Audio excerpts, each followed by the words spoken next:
በማይታመን ዋጋ በቡልጋሪያ አፍሪካ ህብረት አጠገብ በካሬ 70 ሺህ ብር ብቻ ታላቅ ቅናሽ አዘጋጅተን ብቅ ብለናል። ለ10 ደንበኞች ብቻ የሚቆይ ባለ አንድ መኝታ 78 ካሬ 100% ለሚከፍሉ በ5.5 ሚሊዮን ብር በቅድመ ክፍያ 7 ሚሊዮን ብር ሲሆን 10% ቅድመ ክፍያው 700 ሺህ ብር። ባለ ሁለት መኝታ 100 ካሬ 100% ለሚከፍሉ 7.3 ሚሊዮን ብር በቅድመ ክፍያ በ9.3 ሚሊዮን ብር 10% ቅድመ ክፍያው 932 ሺህ ብር። በአጭር ጊዜ ውስጥ በርካታ ቅንጡ አፓርትመንቶችን ለደንበኞች በማስረከብ የምስጋና ምስክርነትን ያገኘው ታማኝ ድርጅታችን አሁን ደግሞ ከ20 ካሬ ጀምሮ የንግድ ሱቅ አማራጮችንም ይዘንሎት መጥተናል። ፈጥነው በ0923 70 አሊያም በ0994 003949 ላይ ይደውለው።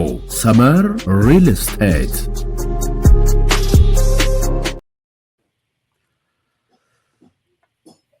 በአንድ ራስ ሁለት ምላስ። በመሃላችን የገቡት ሴረኞች የዋህ ሲባል የሚል ርዕሶችን አስተሳስረን 3 ርዕሶች አስተሳስረን የምናይበት ፕሮግራም ነው የሚሆነው። በአንድ ራስ ሁለት ምላስ። በዛሬው ዕለት በአቶ አረጋ ከበደ የሚመራው የአማራ ክልላዊ መንግስት በአንድ ራስ ሁለት ምላስ የሚል ሀተታ ወይም መግለጫ አውጥቶ በአማራ ማስ ሚዲያ በሌሎች ሚዲያዎች ላይም አሰራጭቷል። ይሄ በአንድ ራስ ሁለት ምላስ የሚለው የወጣው ዛሬ አቶ አረጋ የሚመራው ክልላዊ መንግስት የሁለት ሰዎችን እና የአንድ ድርጅትን ማዕከል አድርጎ በሰጠው መግለጫ ላይ ነው። ከዚህ በፊት ብዙ አይቼ አላቅም ነበረ። ስለዚህም ነው የገረመኝ እና በጥቅሉ ነበረ የሚያቀርቡት። አሁን ግን በግላጭ ስም ጠቅሰው በአንድ ራስ ሁለት ምላስ ብለው አውጥተዋል። እንደ ድርጅት አፋብን የሚባለውን አማራ ፋኖ ብሔራዊ ንቅናቄ የሚባለውን የጠቀሱበት ነው። እንደ ግለሰብ ደግሞ ተፈራ ማሞና ዘመነ ካሴን የጠቀሱበት ነው። ጀነራል የሚል ቃል አልተጠቀሙም። ባይዘዌ ተፈራ ማሞ ነው ያሉት። አቶ አረጋ ከበደ የጀነራልነቱ ማዕረግም የነፈጉት ይመስለኛል። እንግዲህ እኛም ተፈራ ማሞ እያልን እንቀጥላለን ማለት ነው። ከዚህ በፊት እንዳነሳሁት ነው እኔ የኢትዮጵያ መንግስት ጀነራልነቱን የሰጠው ለኢትዮጵያ ቫልዩ ሰጥቶ ነው ጀነራልነት የሰጠውና ሐሳብ ሰጡበት ትችላላችሁ። እኔ ግን የትኛውም እንደውም በአዋጅም ቢወጣ ጥሩ የሚመስለኝ በአዋጅም የሀገር መከላከያ አዋጅ ማሻሻያ ከወጣ በአዋጁ ላይ መካተት ያለበት የሚመስለኝ ያን ማዕረግ የተሰጠው ለኢትዮጵያን የተሰጠው። አስተያየት ስጡበት። እንዲሁ ግን ጠቅ አድርጌ መሄድ ፈልጋለሁ። ስለዚህ ማንኛውም አገርን የሚወጋ ስራ በትጥቅ ትግል ወይም በምናምን የተሰማራ አካል ኢትዮጵያ የሰጠችውን ጀነራል መግፈፍ አለባት ብዬ ነው ማለት እና የእናንተን አስተያየት አስፍሩበት። ለምሳሌ እዛ ትግራይ ያሉት አሁን ኢትዮጵያን ለመውጋት እየተዘጋጁ ያሉት ኢትዮጵያ ነው ጀነራልነቱን የሰጠቻቸው። ኢትዮጵያ ስለ ኢትዮጵያ እንደ መንግስት የነበረው መንግስት ማለት ነው እንጂ በየትም ሀገር የሶስተኛ ክፍል ተማሪ የአራተኛ ክፍል ተማሪ ጀነራል አይሰጥም። ኢትዮጵያ ዩኒክ የምትመስለኝ ኢትዮጵያ ናት። ያም ሆነ እሱን ለጊዜውን ተወውና እነዚህ ሰዎች አገሪቷን የማፍረስ ስራ ውስጥ ከተሰማሩ ግን የጀነራልነት ማዕረጋቸው አብሮ መገፈፍ አለበት ብዬ ነው ማለት። ስለዚህ በመከላከያ አዲስ አዋጅ ካለ ማሻሻያ አዋጅ ካለ በአዋጁ ውስጥ የመከላከያ ማዕረግ ይዘው መንግስት በኃይል ለመገልበጥ ትጥቅ ትግል የሚያደርጉ ወደ ጫካ ወደ በረሃ የሚገቡ አውቶማቲካሊ ማዕረጋቸው ይገፈፋል የሚል ነገር መካተት አለበት ብዬ ነው የማስበው እና ይሄ ማለት እነሱ ስላሉ ነው እኮ ምን ማድረግ ይችላል? አልገፈፈም መንግስት ባልገፈፈበት እንደዛ ስለሆነ ግን ይሄ ማዕረግ ባይዘዌ ጀነራልነት በተለይ ፖለቲካዊ ይዘት አለው። በነገራችን ላይ ፖለቲካዊ የሹመት ይዘት አለው ጀነራልነት። ስለዚህ ፖለቲካዊ ይዘት ስላለው የፖለቲካ ውሳኔም ሊሰጥበት ይችላል ማለት ነው። ያሞኔ ዘመነ ካሴና ተፈራ ማሞ በሚል የአማራ ክልላዊ መንግስት መግለጫ አውጥቶባቸዋል። ትንሽ ሃይላይት አደረጋችሁና እንትን እንላለን። በአንድ ራስ ሁለት ምላስ በአማራ ስም እየነገዱ ከህወሓት ጋር መስራት አማራን ሁለቴ እንደመውጋት ይቆጠራል ይላል ርዕሱ። ይሄን አቶ አረጋ ከበደ ያወጡት መግለጫ ነው። ጭብጦቹ ላይ የአማራ ህዝብ ከሌሎች ኢትዮጵያውያን ጋር በመሆን የህወሓትን ቡድን ከመንበረ ስልጣኑ አስወግደዋል። የአማራ ህዝብ በታሪክም ጠላቱን የሚታገል በኢትዮጵያ ጥላ ስር ሆኖ ነው እንጂ ከማንም ተላላኪ ሆኖ አይደለም። የኢትዮጵያ ጥቅምንም አሳልፎ የሚሰጥ ህዝብ አይደለም። ዛሬ ላይ ግን የአማራን ህዝብ እየታገልን የሚሉ ይላቸዋል ራሳቸውን አፋብን ብለው የጠሩ አካላት ዛሬ ላይ ግን ለአማራ ህዝብ እንታገላለን የሚሉና ከአማራ ህዝብ አብራክ የወጡ ራሳቸውን አፋብን ብለው የሚጠሩና ሌሎች ታጣቂ ኃይሎች የአማራ ህዝብ ታሪካዊ ጠላቶች ከሆኑት ቡድኖች ጋር ተቀናይተው የአማራን ህዝብ በሰቆቃ ያራዘሙ ኢትዮጵያን ለጠላቶቹ አሳልፈው በመስጠት በአንድ ክህደት ማዕድ ላይ አርፈዋል ይላል። ራሱን አፋብን ብሎ የሚጠራው የታጣቂ ቡድን ከፍተኛ አመራር እንደሆኑ የሚናገሩት ተፈራ ማሞ እንዳሉት ከሆነ የአማራ ህዝብ ታሪካዊ ጠላት ከሆነው ህወሓት እና ከውጭ ኃይሎች ጋር እየሰሩ ስለመሆኑ በውጭ ሀገር የሚገኙ የቡድኑ የፕሮፓጋንዳ አቀንቃኞች ገልጸዋል ይላል። ስለዚህ ቅድም እንዳልኳችሁ ተፈራ ማሞ ብለው ነው የገለጹት እና ተፈራ ማሞ በውጭ የሚገኙ ያው የነማዛን ማለት ነው በእነሱ ሚዲያዎች አማካኝነት ይሄንን ስራ ሰርተዋል እና ከህወሓት ጋር አብረን እንሰራለን ስለዋል ነው። ቆልድ ገሞና ራሱን አፋብን ብሎ የሚጠራው የታጣቂ ቡድን ከፍተኛ አመራር እንደሆኑ የሚናገሩት ተፈራ ማሞ እንዳሉት የአማራ ህዝብ ታሪካዊ ጠላት ከሆነ ህወሓትና ከውጭ ኃይሎች ጋር እየሰሩ ስለመሆኑ በውጭ ሀገር የሚገኘው የቡድኑ የፕሮፓጋንዳ አቀንቃኞች ገልጸዋል። እርሳቸው በሰጡት ማረጋገጫም የኢትዮጵያን ህልውና አደጋ ላይ ለመጣል ከሚንቀሳቀሱ ጸረ ኢትዮጵያ ኃይሎች ጋር በትብብር እየሰሩ ስለመሆኑ አረጋግጠዋል። በተለይም ህወሓትን ጨምሮ በሀገር ውስጥ ካሉት ኃይሎች ጋር ትብብር ስለመስራታቸው ተናግረዋል። በሌላ በኩል ህወሓት፣ ሻቢያ፣ ግብፅና ሌሎችም የአማራና በኦሮሚያ ክልሎች የሚንቀሳቀሱ ኃይሎች ጽምዶ የሚል የጥፋት የዳቦ ስም መስርተው እየተንቀሳቀሱ ስለመሆናቸው ህወሓት በቃል አቀባዩ በኩል ሲገልጽ ቆይቷል። ይህም ታጣቂዎቹ ከህወሓት ከፍተኛ መሪዎች እና ጽምዶ በሚል ከመሰረቱ ስብስብ ጋር እየሰሩ ስለመሆናቸው የሚያረጋግጥ ነው። ራሱን አፋብን እያለ የሚጠራው ታጣቂ ኃይል ሊቀመንበር ደግሞ ዘመነ ካሴ ይላል ቀደም ሲል የአሁኑ መንግስት በኃይል ለመጣል ከሰይጣን ጋርም ቢሆን እንሰራለን ሲል በተደጋጋሚ መግለጹ የሚታወስ ነው። አሁንም ታጣቂ ቡድኑ የኢትዮጵያን ህዝቦች ጠል ከሆኑ ግትር ኃይሎች ጋር ትብብር መስርቶ እየሰራ ስለመሆኑ ይሄው የቡድኑ ሊቀመንበር ዘመነ ካሴ ዳግም አረጋግጧል። በተለይም ከብርጋዴር ጀነራልነት ሀገራዊ ክብር ወርደው ተራ ሽፍትነት የመረጡት ተፈራ ማሞ እዚች ጋር ናት ቅድም ያነሳ ነው ማለት ነው። በደንብ ስሟት። ለዚህ ነው እኔ አማራ ክልል ደፍሮ ጀነራልነቱን ካነሳ ፌዴራል መንግስቱም ማንሳት አለበት ብዬ የማምነው ለዛ ነው። የአማራ ዛሬ አቶ አረጋ መስሪያ ቤት ምን አለ? በተለይም ከብርጋዴር ጀነራል አገራዊ ክብር ወርደው ተራ ሽፍትነት የመረጡት ተፈራ ማሞ አብረን እየሰራን ነው የሚሉት የህወሓት ቡድን በአንድ ወቅት የህወሓት ቡድን እስከ መጨረሻው ድረስ መጥፋት አለበት፣ ያለ ጦርነት መኖር የማይችል የአማራ ህዝብ ጠላት ነው ሲሉ ሲደመጡ ነበር።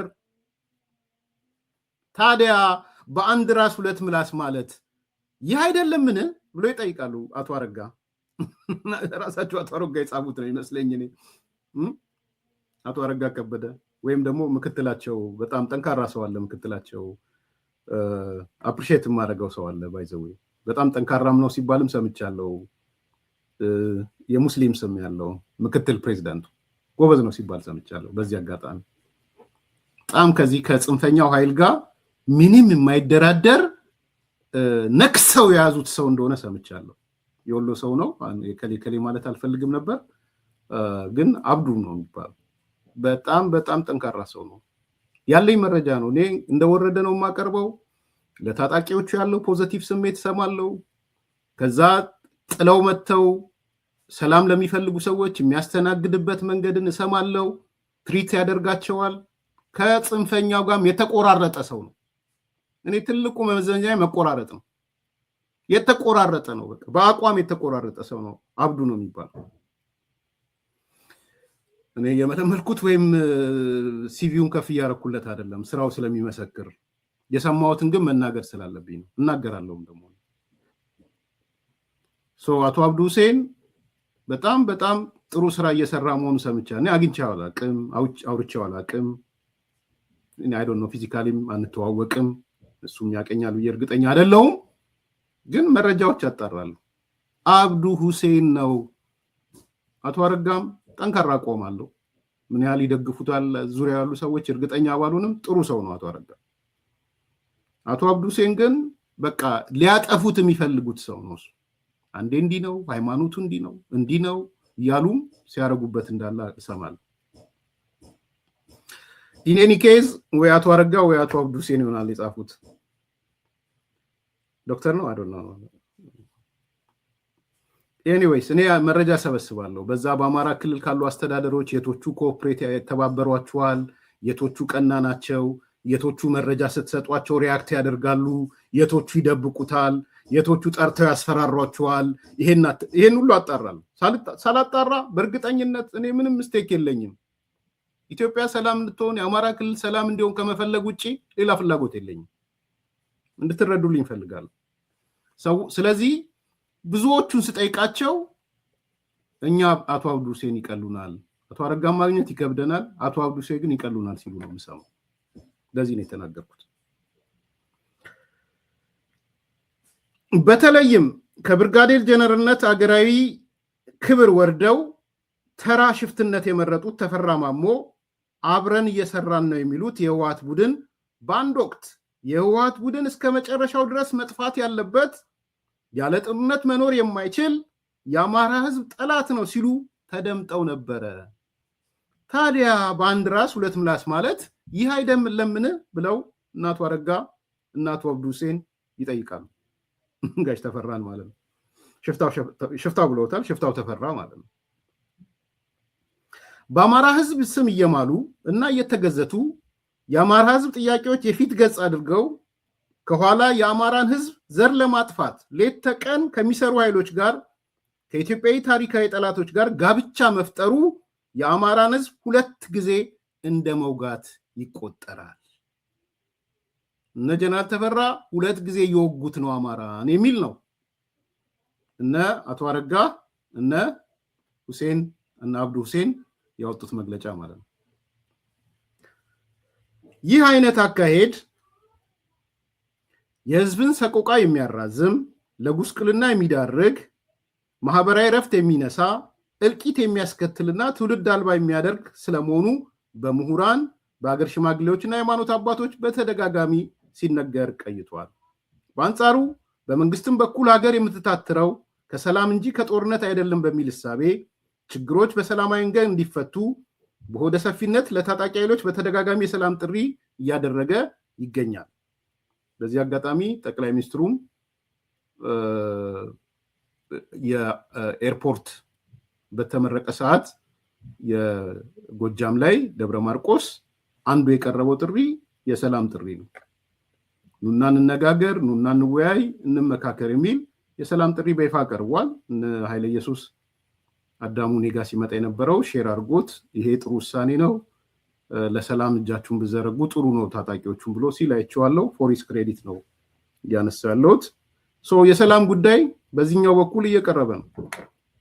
በመሆኑም በተለይ ወጣቶች ግጭትን መነገጃ ያደረጉ የፖለቲካ ቀመርተኞችን ማደናገሪያ ወደኋላ በመተው ሰላምን አጥብቀው መያዝ እና ሀገራቸውን ለእድገት መስራት ይገባቸዋል የሚል መግለጫ ነው ያወጡት። ይሄ ነው እንግዲህ አንዱ ትንሽ ደፋር መግለጫ ሆኖ የተመለከትነው አንዱ ይሄ ነው። በጣም ደፋር መግለጫ ነው። ይሄ አፕሪሺየት የሚደረግ ነው እንዳላችሁት። ትልቁ ግን እኔ ዛሬ አሁን የፈለኩት አቶ ተፈራ ወይም ሽፍታ ተፈራ ማሞ ለሱ ነው። በቃ አገኙት። አሁን ባይዘዌ ተፈራን አገኙት። ሽፍታ ተፈራ መያዝ ያለባቸው ቦታ ማንቁርቱን ነው የያዙት። በነገራችን እንዳይፈናፈን አድርገው ነው የያዙት። ርዕሳቸውም እሱ ነው፣ በአንድ ራስ ሁለት ምላስ። ከዚህ በፊት ያልከንን የታገባኸው ተፈራ፣ ከዚህ በፊት እኮ ስትለን የነበረው ተፌ፣ ሽፍታው ተፌ ስትለን የነበረው ህወሓት ማለት እስከ መጨረሻው መጥፋት ያለበት ነው ስትለን ነበረ። ተፌ የት ከተትካት? ያለ ጦርነት መኖር አይችልም ህወሓት ስትለን ነበረ። የከተትካት ሽፍታው ተፌ። የአማራ ህዝብ ጠላት ነው፣ የምንጊዜም ጠላት ነው ስትለን ነበረ። የትኛዋ ኪስ ገባች እቺ ንግግር? ሽፍታው ተፌ የከተትካት ነው። ሽፍታ ያሉት እነሱ ናቸው፣ እኔ አይደለሁም።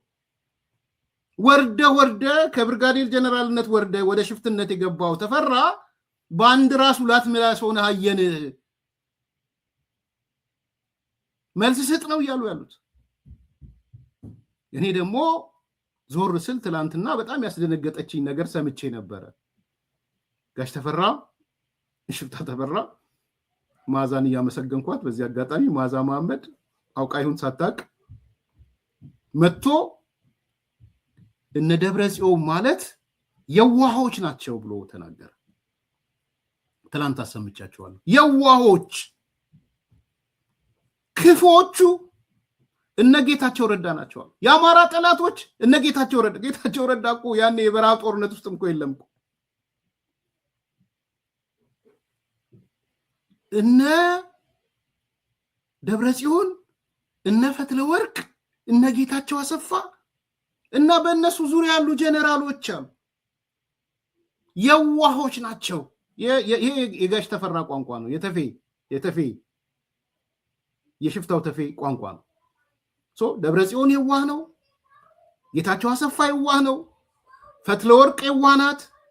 ምግበይ የዋህ ነው። መዲድ የዋህ ነው። ፍስሐ ማንጁስ የዋህ ነው እያላችሁ ትቀጥላላችሁ። የዋሆች አሏቸው። ከየዋሆቹ ጋር ነው አብረን እየሰራን ያለ ነው። እነዚህ ማለት ነባሮቹ ብሎ ነው። በነገራችን ላይ ጋሽ ተፌ ግን ስለ ነባሮቹ ምን ሲል ነበር ነው? አሁን የአማራ ክልል እናቱ አረጋ መጥተው በአንድ ራስ ሁለት ምላስ ያሉት ምን ስትለን ከርመ ነው? ያስተሳሰብ ለውጥ አምጥተ ነው ወይንስ ሌላ ያሏቸው ለዛ ነው። እና እኔ ትንሽ ፈለግለግ አረኩና ጋሽ ተፌን ይዣቸው መጣሁ። እንደው 1 2 3 ሚዲያ ላይ ፋክቱ ከተቀየረ ጋሽ ተፈራ ወጥቶ ሽፍታ ተፈራ ተሳስቼ ነበር እንዲለ ማለት ነው። ተሳስቻለሁ እንዲል ነው። ስለዚህ እስቲ አንድ ሁለቱን እንስማ። ያኔ ኢሳት ላይ ቀረበው ሌሎቹን እንስማቸው። አሁን ምንድነው እንዳለው እስር ቤቱ ላይ እንደዛ እንደሆነ በሙሉ እኛን ይሄ አንድ ግብረ ኃይል አነቃንቀው በየቤታችን ነው እንትን የያዙና ይሄ ከመከላከያ ከፖሊስ ከደህንነት አድርገው በዋነኛነት የህወሓት ሰዎች ማለት ነው። ይሄ ካደረጉ በኋላ ለ40 ቀን የሚሆን 3ኛ ፖሊስ ጣቢያ እዚያ እንትን ለማለት ሞከሩ። አንዱ እዛ ነው የተለያየ ግፍ የተፈጸመው። አንዳንዶቹ በእንትን ሲያቀርቡ ጥፍራቸው የተነቀለ የተለያየ በረዶ ላይ የተዘፈዘፉ የተለያየ ጉዳት የደረሰባቸው እንደነዚህ አይነት በዝርዝር ቀረበ። ከዛ በኋላ ወደ ቃሊቲን ይወሰዱና ቃሊቲ ሲወስዱም ይህን ኃይል በተለየ እንትን ማለት በእስር ቤት ውስጥ ሌላ እስር ቤት ነው እንትን ያደረጉና አሁን በእኛ እስር ቤቱ አለ፣ እንደገና በእስር ቤት ውስጥ ሌላ እስር ቤት አለ፣ ሌላ ሰው እንዳንገናኝ አንድ ነው። አሁን በእኔ ላይ ያደረጉት ምንድነው 2 ዓመት ያህል ከሰው ጋር አልገናኝም ነበር። ለብቻ አንድ ትንሽ ክፍል ላይ እንደዛ ያደረጉ። ከዛ በኋላ ተስፋዬ ጨሜዳ የሚባልም ከኔ በኋላ ገብቶ እዛች ከኔ ክፍል ነው የሞተው። ተስፋዬ ጨሜዳ የሚባል ከኬንያ የያዙት አንድ የሆነግ ኢንጂነር አጋጣሚ እንደግፈው ነበረ። ከኛ ጎን አለ፣ ድጋፍ እናደርግለት ነበረ። አሳመነው መላኩ፣ እኔም ሌሎችም ሆነን ብቻውን አደል ያለው ብቅ እያልን እንደዛ አንዳችን በር ላይ ስንጠብቅ እንደዛ እያደረግን አይዞህ እያልነው ነበር። መጨረሻ ላይ እኛን ሰብስበው ወደ እንትን ወሰዱና ወደ ዘዋይ ነው እንትን ያሉት። እንግዲህ ዘዋይ ላይ ስንሄድ ደግሞ ተመሳሳይ አሁንም እስር ቤት እስረኛው አለ፣ በእስር ቤት ውስጥ ሌላ እስር ቤት ነው እንትን ያለ። እዛ ላይ ግን ከኛ በላይ በእውነት እዛ ላይ ከኛ በላይ የተሰማነ ይህን ወጣት ከኦሮሚያና ከአማራ ክልል በየጊዜው እያመጡ ያስሩታል። ያመጡና ሌላ እንትን የለውም እዛ ቁጭ ብሎ ነው የሚለው። በቃ በየጊዜው እያፈኑ እያመጡ ያስሩታል። አሸባሪ ነው ይሉታል። ከኦነግ ተገናኘ፣ ከግንቦት ሰባት ተገናኘ፣ እንደዛ እያደረጉ ልክ እዚያ ላይ እንትን ሲተራመስ ነው የሚሉ። ስለዚህ እስር ቤቱ እነሱ ምንድን ነው ዓላማቸው የነበረው? በስር ሰውን እያሰብነ የአገዛዝ እድሜያችንን እናስረዝማለን ነው። የአገዛዝ እድሜያቸውን በማሰር በማፈን በመግደል ነው እንትናቸው ዓላማቸው የነበረ። በግልጽ የሚታይ የነበረው መጨረሻ ላይ ሁሉንም እንደዛ ነበር። ጋዜጠኞችን ሲያስሩ ምንም እንትን አልነበራቸውም። በጣም ይገርማል። አንዳንዶቹ የሆነ ቦታ ከአንድ አካባቢ ሲያመጡ ዓላማቸው የነበረው ሰውን አንገቱን አስደፍቶ በእስር ቤት እያደረግን ነው። አሁን አንዳንዱ የሚፈርዱበት 20 ዓመት 25 ዓመት እድሜ እንትን ይላሉ። በቃ ምንም እንትን አይደለም። ዳኞቹ ዳኛ የሚባሉ አይደለም፣ ለህሌናቸው የሚሰሩ አይደለም። እዛ እንትን ያሉ እነ ዳኛ መላኩ የሚባሉ ዳኛ የሚባሉ እዛ አይተናል። በጣም እንትን ይሉሃል የሚወስኑ። በቃ ለመወሰን አማራና ኦሮሞ መሆን ብቻ በቂ ነው። ያን ወጣት ምንም እንትን ሳይል 20 ዓመት እድሜው እንትን ዓላማቸው ምንድነው? በዚህ 20 ዓመት እዛ እስር ቤት ጎብጦና ደግሞ ይወጣል፣ ስብናው ወርዶ ይመጣን የሚል ነው የነበረው። ስለዚህ ይህን ነው የፈጸሙት። አሁን በእኛ ላይም የፈጸሙት እንደዛ ነው ያደረጉት። ልክ ቀደም እንዳሉ በእስር ቤት ውስጥ እንደገና ሌላ እስር ቤት እንትን ያደርጋሉ። ከሰው ጋር እንዳንገናኝ ነው፣ ከሰው ጋር እንዳትገናኝ መልእክቱን ወደ ሌላ እንዳይተላለፍ የሚል እንትን አድርገው እስከዚያ ድረስ ነው። ይብን እስከ ምንድን ነው የሄዱት? እዛ ልንማር ትምህርት ይሰጣሉ ተብሎ ከለከሉ። አንድ ወቅት ላይ አስታውሳለሁ እኔ በቀለ አሳመነው፣ ደምሰው መኮንን፣ ሌሎችም ሆነን ኃላፊዎችን የማረሚያ ቤት ኃላፊዎችን በአገር አቀፍ ያሉት አናገርናቸው። ለምንድን ነው የማታስተምሩን? መማር እንፈልጋለን፣ የጀመርነውን ትምህርት መጨረስ እንፈልጋለን። ደቡብ አፍሪካ አፓርታይድ ማንድላን በእስር ቤት ነው ዲግሪዎችን ያስያዘው። ሙጋቤን እንግሊዝ እንደዚህ ነው ያደረገው። እናንተ ኢትዮጵያ የሆናችሁ ለምንድን ነው የሚል ሲነሳ ኃይል ከተማረ ወደፊት አደገኛ ነው አናስተምርም ብለው እንደዚህ ያደረጉት። ውብሸት ታየ ተመዘገበና ሊፈተን ሲሄድ ከፈተና ቦታ አስነሱት እና የሚሰሩት ተመልከታቸው። በዚህ የፖለቲካ ኃይሉ ላይ እንደዛ አይነት ነው እንግዲህ እዛ ቦታ ላይ ሲፈጸም የነበረው። እንግዲህ ማለት ፋክት ስላነሳ ነው የዋሃዎች ናቸው ስላለ አቶ ሽፍታ ተፈራ ብለውታል። እንግዲህ ተፈራ ማሞ የዋሃዎች ናቸው ያላቸው ሰዎች ዛሬ ስም ጠቅሶ እነ ደብረ ጽዮን እና በእነሱ ዙሪያ ያሉት ጀነራሎች ነባሮቹ እና የዋሆቹ ስላለ አሁን ደግሞ መጥቶ ከዚህ በፊት እነዚህ ሰዎች ዝም ብለው አይደለም በአንድ ራስ ሁለት ምላስ ብለው የወጡት እመጣለሁ ወደ ሌሎቹ። በአንድ ራስ ሁለት ምላስ ነው ያሉት። በአንድ ራስ ሁለት ምላስ ሲል ጥፍር የነቀሉ ከሱ ነው የሰማችሁት። በበረዶ ላይ የዘፈዘፉ እኔ አንደኛው ይነግረኝ ነበር እንግዲህ ወዳጅ ስራ አብረን በምንሰራ ሰዓት እዚህ አሜሪካን ከመጡ በኋላ ይሄ እንዲሆኛለው ግርግዳ ቆም ያለው አማራን አትችሉትም ተባልን ወዘተ እንደዚህ ይሄ አይነት ስራ ተሰርቻለሁ የሚሉኝ ሰዎች የነበሩ አብረውን ስራ ላይ ነበሩ።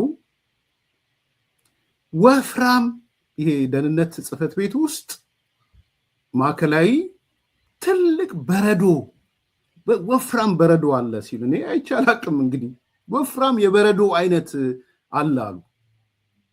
የነሱን ሰምቼ ነው ዛሬ ጽምዶ ውስጥ አሉ እነዚህ የሚናገሩትም አሉ እና ጌታቸው አሰፋ የሚመራው ማለት ነው።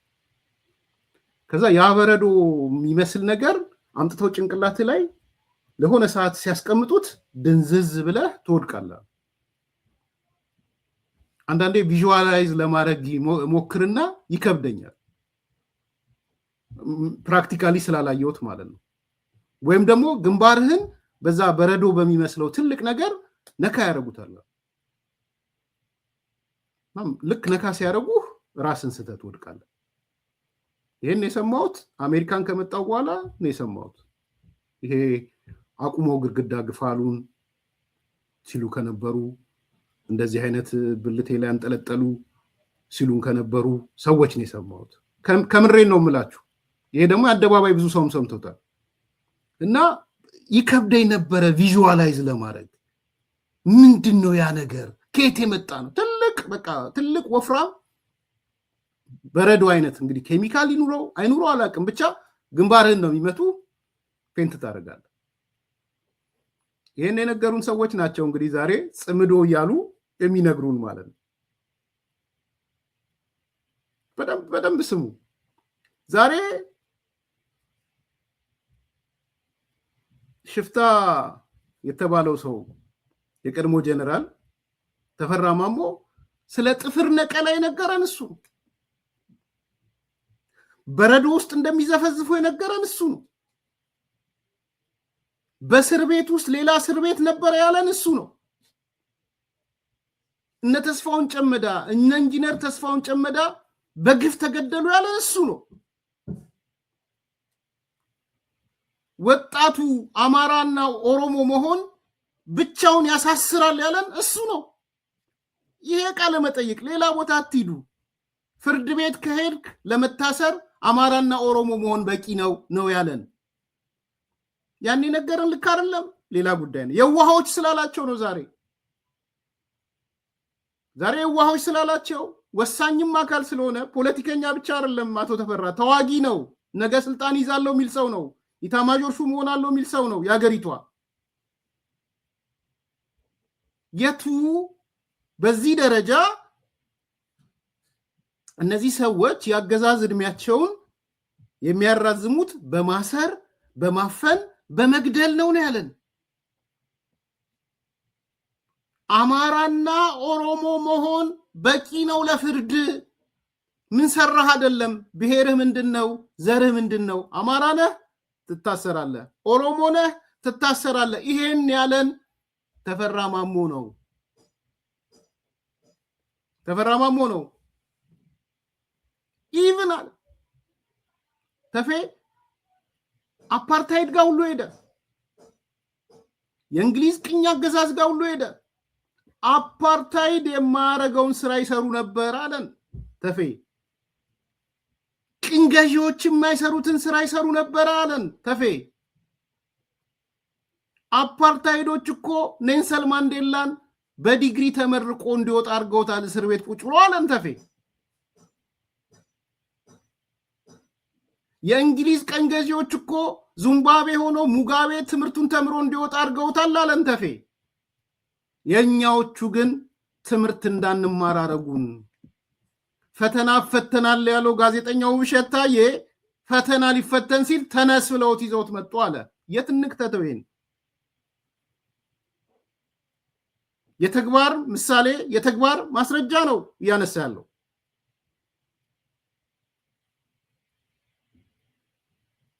እኔ ተኮላሸው ሲል አልሰማውም። በነገራችን ላይ እቺ ዲስቶርትድ የሆነች ነገር ትመስለኛለች። ኤኒዌይ እዛ ውስጥ መግባት አልፈልግም አሁን። ሶ ኢን ኤኒ ኬዝ የትምህርት እንኳን ትምህርት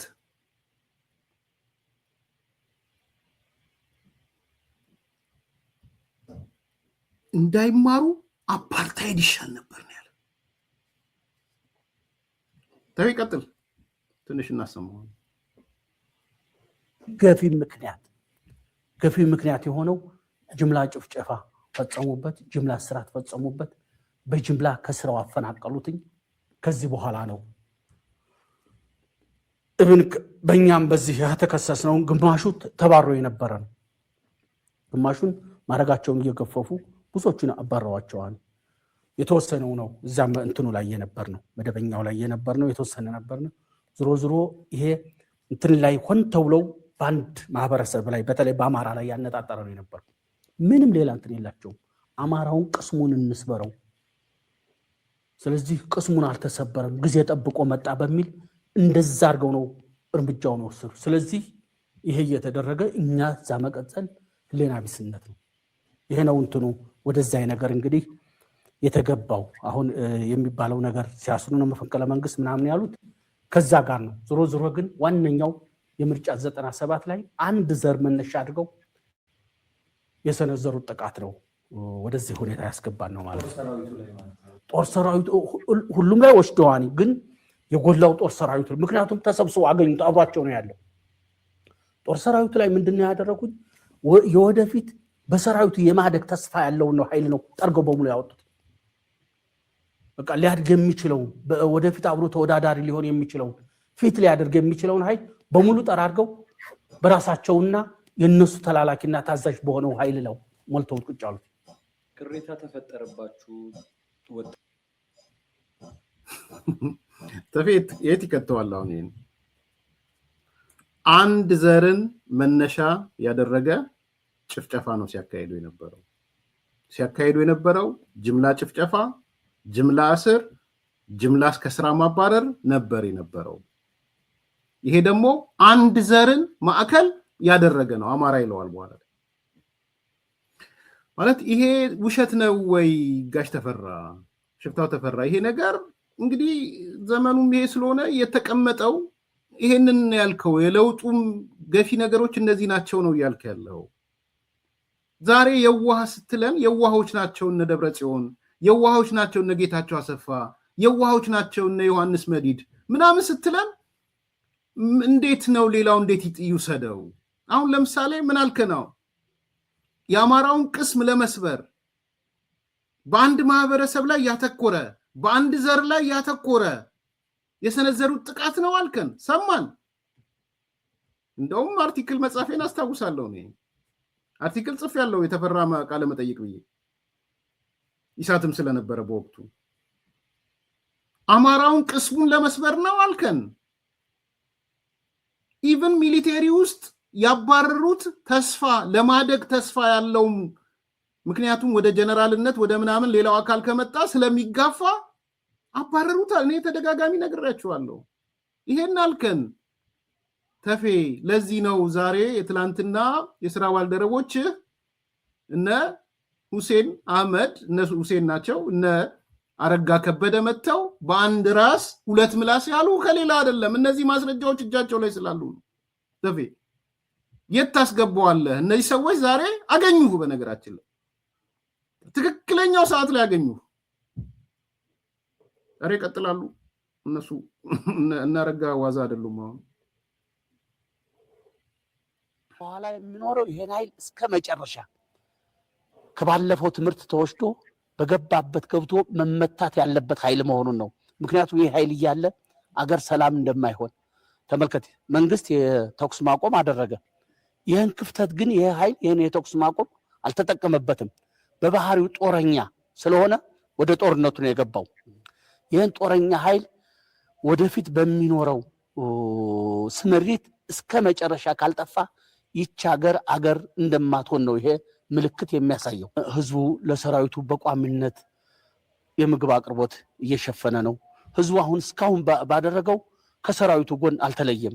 ማድረግ ያለበትን እያደረገ ነው። ህዝቡ ይህ ኃይል ምን ያህል ወራሪ መሆኑን ባይኑ አይቶታል። በሬውን እያረደ ሲበላበት፣ ጎተራውን እየዛቀ ሲጭንበት፣ እያንዳንዱን ሲፈጽምበት አይቶታል። ስለዚህ ከዚህ መነሻ ተደርጎ እየፈጸመ ያለውን አጠራክሮ እንደሚቀጥል ነው። ይሄን ነው እያደረገ ያለው። በዋነኛነት መከላከያ አለ፣ ልዩ ኃይል አለ። ተፌ እንግዲህ የነገርከን ላይ መጀመሪያ የጀመረው ተፌ የነገርከን ይሄንን ነው እያሉህ ነው። አሁን አረጋ መጥቶ ጋሽ ተፈራ ምንድነው የምታወራው? በአንድ ራስ ሁለት ምላስ ሆንክብን እኮ የዋሆች ናቸው አብረን እየሰራን ነው አልከን። ትላንትና ስትላቸው የነበረው ግን ይሄ ኃይል እስከ መጨረሻው መመታት አለበት እኮ ስትለን ነበረ። ደግሞ ታናሾች ናቸው እናረጋ እነ ሁሴን በጣም ታናሾች ናቸው። ትልቅ ሰው ይመስለኝ ነበር እንዳልሆነም ሰምቻለሁ። ታናሾች ናቸው እና ይሄ ኃይል እስካለ ድረስ አገር ሰላም አይሆንም ብለህ ነው ያስተማርካቸው የነገርካቸው፣ በሚዲያም የተናገርከው። ለዚህ ነው በአንድ ራስ ሁለት ምላስ ብለውልህ መግለጫ ይዘው የመጡት። ዛሬ ተሳሳቱ። አቶ አረጋ ተሳሳተ፣ አቶ ሁሴን ተሳሳተ። ይሄ ኃይል ካለ ሰላም አይኖርም አልካቸው። ይሄ ኃይል ባህሪው ጦረኛ ነው አልካቸው። ጦረኛ ነው፣ እስከ መጨረሻ ካልጠፋ ሰላም አይገኝም አልካቸው።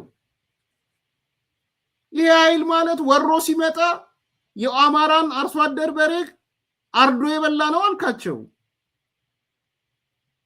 ጎተራ ገልብጦ ዝቆ የወሰደ ነው አልካቸው።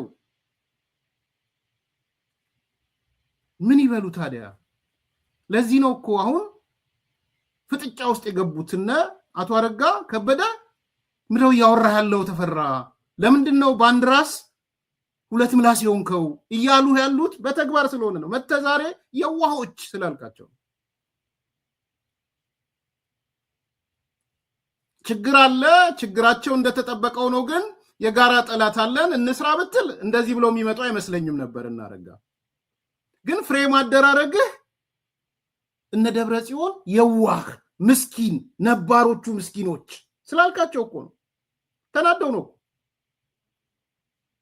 እነ ምግበይ እነ መዲድ የዋህ አልካቸው አንተ። ኧረ እንደሱ አይደለም ያልከን አንተ። ይሄ ኃይል ካልጠፋ ነው ያልከን። እነ ጌታቸው አጠፋ ካልጠፉ አገር አይድንም ነው ያልከን ብለው መግለጫ ይዘውብህ መጡ። መልስ ይኖር ይሆን? ላይ የጀመረው ደበርተኛ ስለሆነ ነው። ግዴታ ወደ ሌሎች ኢትዮጵያዎች ለመንደርደር የአማራን ክልል ማድማት ስላለበት ነው። የአፋርን ክልል ማድማት ስላለበት ነው። የአፋርና የአማራን ክልል መዝረፍ ስላለበት ነው እንጂ ይሄ ቡድን መላ ኢትዮጵያን ከመዝረፍ በሌሎች ሀብት ተጣብቆ ከመኖር የሚመለስ አይደለም። ስለዚህ እዚህ ደንበር ላይ ወይም አማራ ክልል ላይ የተደረገው መላ ኢትዮጵያን ማቆም ካልቻል አስቀድመን መገደብ ይሄን ኃይል ቅስሙ ካልተሰበረ አገሪቱን ከመበጥበጥና ቅስም ከመስበር የሚመለስ አይደለም። ስለዚህ ለአማራ ብቻ የመጣ አይደለም። አንዳንዱ እዚህ ላይ ስለሆነ ለአማራ ሊል ይችላል፣ ግን እውነታው እንደዛ አይደለም። ፍላጎታቸው በመላ ኢትዮጵያ ተሰራጭተው የለመዱትን ዘረፋ መፈጸም ነው። ይህ አሸባሪ ቡድን እንግዲህ ህዝባዊ አድርጎታል ትግሉ። ህዝብን ተፌ የት እንግባ ነው እያሉ ያሉት። ይሄው በእነሱ ሚዲያ በአማራ ማስ ሚዲያ ዛሬ መግለጫ የወጣው በአማራ ማስ ሚዲያ ላይ ነው። እነ ሁሴን ያወጡብህ እነ አረጋ ያወጡብህ በእነሱ ሚዲያ ላይ ነው። መተህ ይሄ ኃይል መጀመሪያ አማራና አፋርን አገኘ እንጂ በመላው ኢትዮጵያ ሄዶ ሀብት ይነጥቃል። ባህሪው ሀብት መንጠቅ ነው። ባህሪው ቅስም መስመር ነው። የህወሓት ባህሪ ቁሳዊ ሰቀቀን ነው። ወራሪ ነጣቂ ሌባ ነው ያልካቸው በአማራ ማስ ሚዲያ ላይ ሄደህ ነው። ለዚህ ነው መተው በአንድ ራስ ሁለት ምላስ ያሉህ ማለት ነው። እዛው ማስ ሚዲያ ላይ ስለሆነ ያንተ ልጆች ናቸው እነዚህ ልጆች፣ ሁሴንም አቶ አረጋም። ይሄው ህወሓት ባህሪው ወራሪ ነጣቂ ሌባ መሆኑን ህዝቡ አሳምሮ አይቶታል። ምንም እንትን የለውም። በገባባቸው የመጀመሪያ የሚስገበገቡት ቁሳዊ ሰቀቀናቸውን ለመፍታት ነው ህወሓቶች።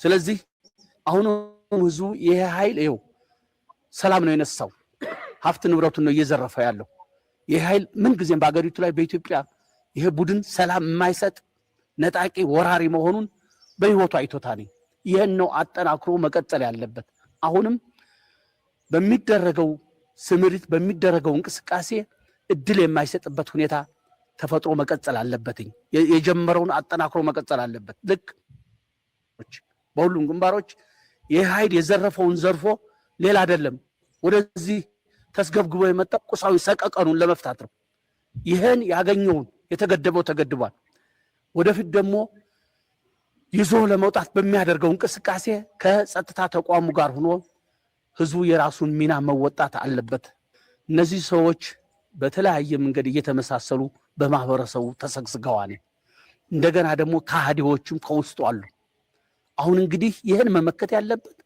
የአካባቢው ህዝብ ነው ካህዲዎችን ካልመከተ ሰላዮች መያዝ ካልቻለ ምን ሊሰራ ነው ይሄን አጠናክሮ አሁን በዚህ እኮ ሄዶበታል እንደ ልቡ ጥላት ወደ ውስጥ አስርጎ የሚያስገባቸው መስራት አልቻሉ ይሄ የህዝቡ የትግል ውጤት ነው ይሄን ነው አጠናክሮ መቀጠል ያለበት የሚጎራው ወሬ ከወሬ አልፍም በተጨባጭ ያያየው ነው ስለዚህ ህዝቡ የሚጠበቅበት የራሱን ደህንነት ራሱን መጠበቅ ያለበት የራሱን ሰላም ራሱን ማምጣት ያለበት ከሌላ መጠበቅ የለበትም ይሄን ማድረግ የሚያስችል ደግሞ የምንሻ ኃይል የግል ባለብረት አለ የታጠቀ ኃይል አለ ይሄን አቀናሽቶ ሁሉም መንቀሳቀስ አለበት ስለዚህ በየደረጃው ያለ መሪ የመጀመሪያ ስራው ሰላሙን ማረጋገጥ እና ይሄን የገባ ኃይል መምታት ስለሆነ ህዝቡን አንቀሳቅሶ በጀመረው የተጀመረ ነገር ነው በጀመረው መቀጠል አለበት ነው ማለት ጦርነቱ በመሰረቱ ህዝባዊ ጦርነት ነው ሌሎችን የሚመለከት ሳይሆን ሙያተኛም ብቻ የሚመለከት አይደለም ሁሉም ራሱ መሰለፍ ያለበት ነው ይሄን ህዝብ አሰልፎ አይደል የመጣው ህዝብ አሰልፎ የመጣውን እንደ ህዝብ ነው የምታገሉ ስለዚህ ይሄን መነሻ አርጎ ከጫፍ እስከ ጫፍ የህዝብ የራሱን ድርሻ የራሱን ነፃነት ማስከበር አለበት እላለሁ ያው እንግዲህ እኔ ወደ ኋላ የተመለስኩት የነ አቶ አረጋ መግለጫ ስላወጡ ነው አብዱ ሁሴን ይቅርታ ምን ያልኩ ነው መጣራ ነበር አብዱ ሁሴን ናቸው እና አብዱ ሁሴን መግለጫ ስላወጡ ወደ ኋላ የተመለስኩት አብዱ ሁሴንና አቶ አረጋ ደግሞ ቢያንስ አቶ ተፈራ ሲኒየራቸው ተፈራ ማሞ አብዱ ሁሴን ገና እንደንቱም አይደለም በእነሱ ደረጃም እድሜ ያለ አይደለም ሶ ይሄ ሰው አሁን ለፈጠረው እኮ ጽምዶ አሁን ለፈጠረው ጥምረት ከቲፒኤልኤፍ ጋር ችግር የለውም እኮ ፖለቲካሊ እናውቃለን ህወሓት ነፍሰ በላ ነው የአማራውን ጠል ነው አንድ ዘር ላይ አተኩሮ ወንጀል ፈጽሟል እኔንም አንገላቶኛል ለዛ ህዝብ ስቆም ይሄ አማራ ክልልም ከገባ በኋላ ሲዘርፍ ነበር ጎተራ ሲገለብጥ ነበር ገንዘብ ሲገለብጥ ነበር አሁን የተናገረው ነገር ግን አሁን ካለን ጠላት የብልጽግና ጠላትነት ስለሚበልጥ ያቸኛውን ነገር እናቆየውና ከዛ በኋላ ሂሳብ እናወራረዳለን ማለት እኮ ያባት ነው ትችላለህ እኮ እንደሱ ማለት ምክንያቱም ዘመነ የተጠራው ምንድነው ከሰይጣንም ጋር ቢሆን የሚል ኮንሴፕት ከንትና ወስዶ ነው ባለፈው ነግሬያችኋለሁ የሁለተኛው ዓለም ጦርነት ላይ በጣም ፌመስ የሆነው በዚህ ንግግር የዊንስተን ቸርችል ከሩሲያ ጋር ለመገናኘት ሲፈልግ ከሶቪየት ህብረት ጋር ከመገናኘት ስለሚፈልግ ያኔ ሂትለርን ለመምታት ሞሶሊኒን ለመምታት ከሰይጣንም ጋር ቢሆን የሚል ኮንሴፕት ይዞ መጣ ማለት ነው ስለዚህ ያ ኮንሴፕት እንደወረደ ከሰራ እንኳን ሰይጣንነታችሁን እናቃለን እያወቅን ማወቃችን ሲያበቃ እንግዲህ የበለጠ ሰይጣንን ማጋጥሞናልና የበለጠውን ሰይጣን ንምታኮ ይሻላል እኮ ማለት ፖለቲካ ከሆነ እንደሱ ነው የሚሆነው ተፌግን መጣችና ሽፍታው ተፌ የዋሆች ናቸው ነባሮቹ እኮ በጣም የዋሆች ናቸው ክፎቹ የአማራ ጠላቶቹ እኮ ነገታቸው ሳይሆን ነገታቸው ረዳ ናቸዋል ጌታቸው ረዳ ከ83 በኋላ 87 እኔ ቀድመዋለሁ ባባልነት ጌታቸው ረዳ ምናልባት አባል የሆነው ከምርጫ 97 በኋላ መሰለኝ ካልተሳሳቱ በልጣው ቀድሟል ነው ምንም ማለት የድሮ የበረሃ ህይወቱንም ማቀው ምንም ማቀውን ጌታቸው ረዳን ያማራ ጠላት አረጋው እነ ጻድቅ እነ ማነሱሙ እነ ደብረጽዮንን እነ ፈትለወርቅን እነ ጌታቸው አሰፋን የዋሆች አላቸው ይሄን ሲናገር እንኳን አንደበቱ እንትን አላለም አልዋዠቀም ስለዚህ ነው መተው እና አብዱ ሁሴን እና አረጋ ከበደ ምን ያወራህ ነው ተበራ ምን ይያልክ ነው አንተ ሽፍታ ምን ያወራ ነው ቁስላችንን አረሳምኛ አንተ የራስ ጉዳይ ነው አንተ ማለት ባንድ ራስ ሁለት ስለሆንክ የራስ ጉዳይ ነው አማራ ግን ቁስሉን አይረሳም ብለው በመግለጫ ደረጃ ነው የመጡት ሪስፖንድ ማድረግ አለብህ ያምናለሁ መልስ መስጠት አለብህ ትልቅ ጉዳይ ነው ይሄ ጉዳይ ስለዚህ ነው ዛሬ እኔም ያስተናገርኩት የትረሳው ማለት ወይም የተሳሳተ መረጃ ስሰት ስለነበረ በእርግጥም የዋህነታቸውን ያወክ ግን ዲስቶርት ያረክ ከሆነ የዋህነታቸውን ያወኩ ነበረ ሳበላሽ የነበረው ሚል ይቻላል ይሄ ትልቅ ነገር ይመስለኛልና የአማራ ክልል ማናቸው እነ አቶ አረጋ እና አብዱ ሁሴን ዛሬ ጠንከር ያለ ስም ጠርተው ማለት ይጄም የመጣውት ባይዘው እስከ ዛሬ ተፈራማሙ ዘመነ ካሴ አፋብን ምናም ብሎ ብዙ መግለጫ አይሰጡም ነበር አሁን ግን ምናልባት በጣም እንትን ስላላቸው ይሆናል ምንድነው አማራ ህዝብ ወይ ወቅልን ብለው ሊሆን ይችላል ይዘው የመጡትና አይ ቲንክ በዚህ ደረጃ ነው ያየሁት ብዙዎቻችሁ በውስጥ በኩልም ኳስ እንመልከት ኳስ መጣ ያላችሁ ስለሆነ ፈረንሳይ ከስፔን ጋር ኳስ አለ እንግዲህ ሁላችንም ወደ ኳስ እንሄዳለን ለምትደግፉት ቡድን እንዲያሸንፍላችሁ ተስፋ አደርጋለሁ ይቅናችሁ አንተስ ያልከኝ ሰው እኔ የፈረንሳይ ደጋፊ ነኝ ፈረንሳይ እንዲያሸንፍ ነው ምፈልገው ከልጆቼ ጋር ግን የተወራረድኩት ሌላ ነውና እነሱ ፈረንሳይ ብለው እኔ ሌላ ነው የተወራረድኩት ግን ፈረንሳይ እንዲያሸንፍ ፈልጋለሁ እኔ መልካም ቀን በማይታመን ዋጋ በቡልጋሪያ አፍሪካ ህብረት አጠገብ በካሬ 70 ሺህ ብር ብቻ ታላቅ ቅናሽ አዘጋጅተን ብቅ ብለናል። ለ10 ደንበኞች ብቻ የሚቆይ ባለ አንድ መኝታ 78 ካሬ 100% ለሚከፍሉ በ5.5 ሚሊዮን ብር በቅድመ ክፍያ 7 ሚሊዮን ብር ሲሆን 10% ቅድመ ክፍያው 700 ሺህ ብር። ባለ 2 መኝታ 100 ካሬ 100% ለሚከፍሉ 7.3 ሚሊዮን ብር በቅድመ ክፍያ በ9.3 ሚሊዮን ብር 10% ቅድመ ክፍያው 932 ሺህ ብር። በአጭር ጊዜ ውስጥ በርካታ ቅንጡ አፓርትመንቶችን ለደንበኞች በማስረከብ የምስጋና ምስክርነትን ያገኘው ታማኝ ድርጅታችን አሁን ደግሞ ከ20 ካሬ ጀምሮ የንግድ ሱቅ አማራጮችንም ይዘንሎት መተናል። ፈጥነው በ0923 70 አሊያም በ0994 00 3949 ላይ ይደውለው። ሰመር ሪል ስቴት